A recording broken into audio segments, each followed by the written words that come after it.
Bienvenue sur ma chaîne où je vais vous parler de bien-être, de développement personnel et de tout ce qui m'entoure en termes de passion.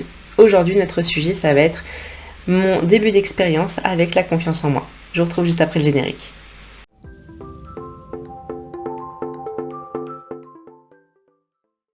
Alors aujourd'hui, je vais vous raconter mon expérience par rapport à la confiance en moi que j'ai pu avoir autour de ma vingtaine, donc lors de ma prise de conscience que je manquais cruellement de confiance en moi. Alors en fait, comment ça s'est passé réellement ? À l'époque, j'étais donc dans des études post-bac, donc il me semble que j'étais en BTS ou en licence, je sais plus, peut-être plus en BTS. Et en fait, à ce moment-là, donc je me suis quand même rendu compte à des moments divers et variés, au sein justement de mes études, ou même de manière personnelle, que je manquais cruellement de confiance en moi. Comment est-ce que j'ai pu le remarquer ? Alors en fait, il y a plusieurs points.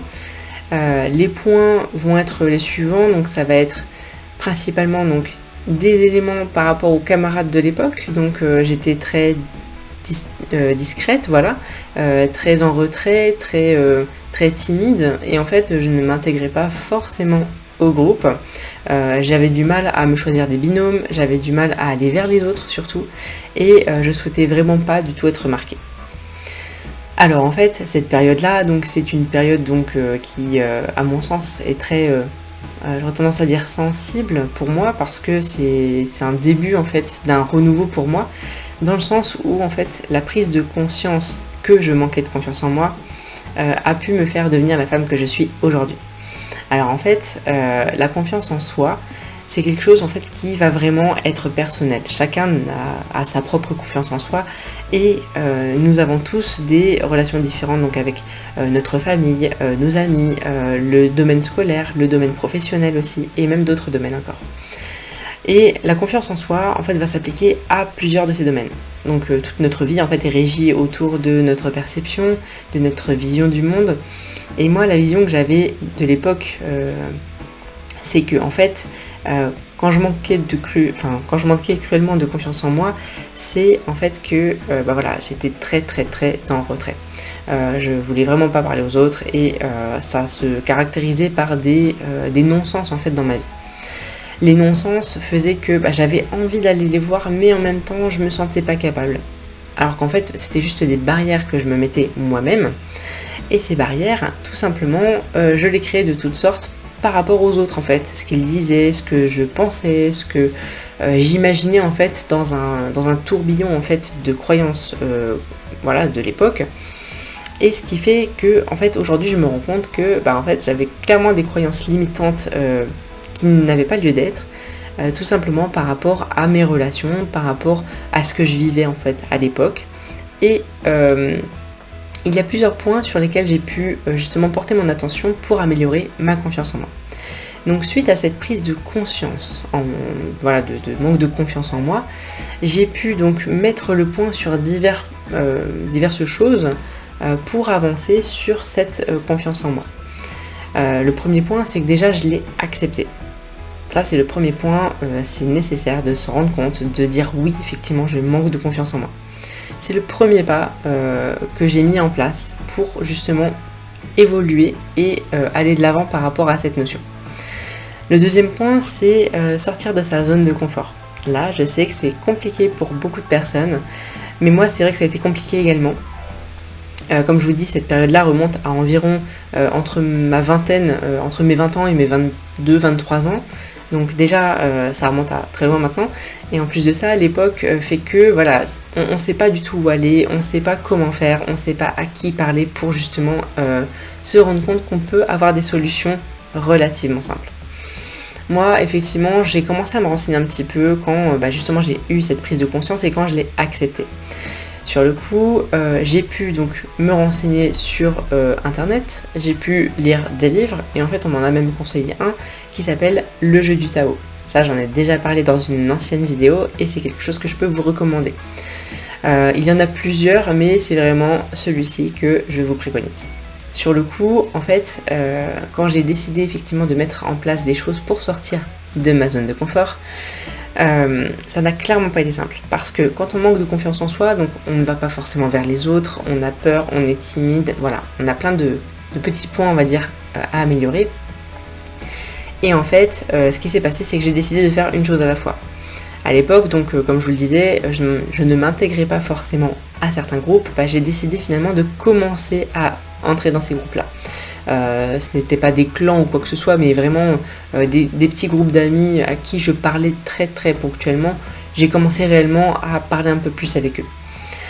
Ensuite, en cours par exemple, j'osais vraiment pas du tout parler au professeur, lever la main ou quoi que ce soit. J'ai commencé à mettre en place ces actions-là. Pareil, au sein de ma famille par exemple, il y a des choses que je n'osais pas forcément dire. Eh bien, il y a des moments où je me suis dit, tiens Cindy, pour augmenter ta confiance en toi, pour dire que voilà, tu peux avoir confiance sans forcément te prendre des reproches ou avoir la négativité des personnes autour de toi. Lance-toi dans quelque chose de simple, mais qui voilà, peut potentiellement aiguiller sur peut-être un mal-être ou quoi que ce soit pour l'autre personne ou pour moi-même. Et finalement, ça a bien fonctionné une fois, 2 fois, 3 fois. Et j'ai commencé effectivement à parler un petit peu plus de personnes, à changer aussi ma façon de voir les choses. Donc ce sont tout plein de petites choses qui ont été mises en place pour pouvoir justement améliorer ma confiance en moi.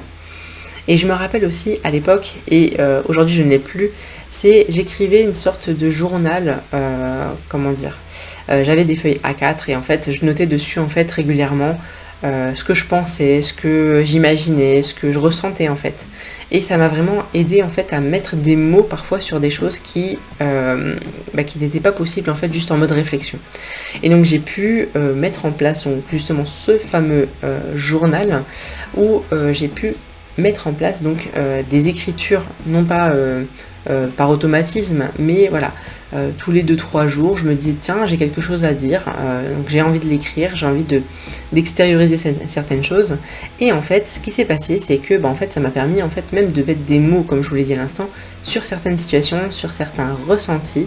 Et c'était vraiment très bénéfique parce qu'en fait, je me disais ah oui, effectivement, je prends conscience que telle chose, en fait, c'est peut-être ça, ou alors je pense peut-être ça, et en fait, c'est réellement ça. Donc en fait, derrière, je me suis mis un schéma de pensée qui me permettait en fait d'aller vers un mieux-être. Un mieux-être donc qui comprenait naturellement la confiance en moi, mais ça a pu débloquer également d'autres points. Donc ça, je vous en parlerai dans d'autres vidéos naturellement, mais voilà, aujourd'hui c'est clairement la confiance en soi dont on parle. Et donc avec ce fameux journal de feuilles A4 que aujourd'hui je n'ai plus, je sais qu'à l'époque je notais dedans donc tout ce qui se passait dans mon quotidien, donc tout ce qui se passait pendant mes cours, mes ressentis par rapport, côté amoureux, côté famille, côté amis, et je voyais qu'il y avait des évolutions en fait claires et nettes par rapport à tout cela, et vraiment en fait ça me donnait de la joie en fait de voir qu'il y avait une évolution déjà en termes de pensée, en termes de ressenti, et en plus de ça, en plus de ce fameux journal, j'avais mis en place aussi l'impression d'un bilan holistique. Donc qu'est-ce qu'un bilan holistique ? Ça va être en fait un bilan de manière générale en fait sur ma vie, ce que je pense, et en fait c'était présenté sous forme de domaine d'un côté et de notation d'un autre. Par exemple les domaines par exemple de la santé, notés de 0 à 10, 0 étant ça va pas du tout et 10 ça va très très très bien. En fait je pouvais noter par exemple, je sais pas, 6, je me sens plutôt en bonne santé mais ça pourrait être amélioré par exemple. Donc le 6 sur 10 pouvait exprimer tout cela. Par exemple, les relations familiales. Je pouvais très bien noter, par exemple, 8 sur 10, parce que waouh, c'est quand même pas mal. Et il pourrait peut-être y avoir, un petit coup de fil qui pourrait être passé un peu plus souvent, ou quelque chose comme ça. Et voilà, toutes sortes de petites choses qui pourraient atteindre le 10. Il y avait des choses qui étaient plus basses, plus du 2 sur 10, 3 sur 10. Là, il y avait vraiment quelque chose qui allait pas. Et donc, je travaillais peut-être un peu plus dessus à ces moments-là, pour pouvoir justement avancer. Et donc le fait de me rendre compte et le fait de noter et le fait de faire la notation également de certains points, certains domaines de ma vie m'ont permis de comprendre que voilà, j'étais une personne unique qui avait ses propres besoins, sa propre façon de faire et ses propres solutions. Nous avons tous nos solutions au sein de nous et je vous invite vraiment à vous questionner, à réfléchir sur vous, pour justement vous dire peut-être que ce n'est pas la confiance en soi pour vous, mais ça peut être autre chose. Mais réfléchir en fait sur ces petits points qui, mine de rien, peuvent devenir très grands et très évolués en fait avec des réflexions très intéressante, très réfléchie, pas forcément uniquement tout seul, mais peut-être avec d'autres personnes aussi. Vous avez les réseaux sociaux, vous avez des amis, vous avez sans doute de la famille, vous avez des personnes qui vous entourent et qui pourraient potentiellement, avec une petite conversation, vous apporter beaucoup. Voilà pour ça, donc mis à part la prise de réflexion, la prise de conscience, l'acceptation, l'écriture dans un journal, la notation en fait de mes domaines de vie. Comme je vous le dis, il y avait plusieurs éléments. Il y avait la vie familiale, la vie professionnelle, donc professionnelle plutôt les cours en fait à l'époque puisque j'étais à l'école, la vie sociale, la vie amoureuse, etc. Et en fait tout était plus ou moins découpé, donc c'était vraiment très intéressant. J'essaierai quand même de retrouver le tableau en question, mais vraiment ça m'a permis d'être aujourd'hui la femme que je suis, et je suis très très très contente. Voilà à peu près sur les débuts de comment j'ai pu prendre conscience que j'avais un manque cruel de confiance en moi à l'époque, donc autour de ma vingtaine. Si c'est le cas pour vous, je vous invite potentiellement à réfléchir justement sur tous les points que j'ai pu énoncer dans cette vidéo. En tout cas pour ma part c'est terminé, et je vous dis merci beaucoup de l'avoir regardé jusqu'à présent. Si elle vous plaît bien sûr, likez-la, et je vous dis à bientôt dans une nouvelle vidéo. Bye.